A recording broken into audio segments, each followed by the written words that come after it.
සමස්ත ශ්‍රී ලංකාවටම බලපාපු මේ මහා ව්‍යසනය ඩිසැන්ඩ් ආයතනයේ අපිට කියලාත් වෙනසක් වුණේ නැහැ. අපිත් ගංවතුර තත්ත්වයක ඉඳලා තමයි නැවත නැගිටුනේ.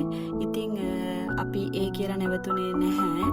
අපේ කාර්ය මණ්ඩලයත් සමග එකතු වෙලා අපි වගේම මේ ව්‍යසනයෙන් මේ තත්ත්වයෙන් මේ ගංවතුර තත්ත්වයෙන් අසරණ වෙච්ච අපේම සහෝදර පිරිසකට අපිට පුළුවන් විදිහට දහවල් ආහාරය පිළියෙල කරා.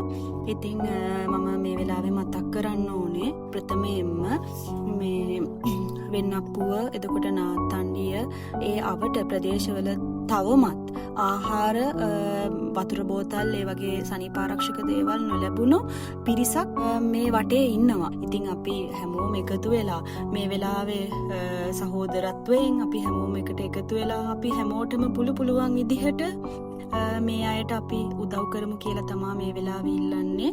ඉතින් අපිට පුළුවන් විදිහට අපි දේවල් කරා. ඉතින් අපේ කාර්ය මණ්ඩලයටත් ස්තුතිවන්ත වෙනවා මේ වෙලාවේ අපිත් සමග එකතු වුණාට. හැමෝටම ස්තුතියි.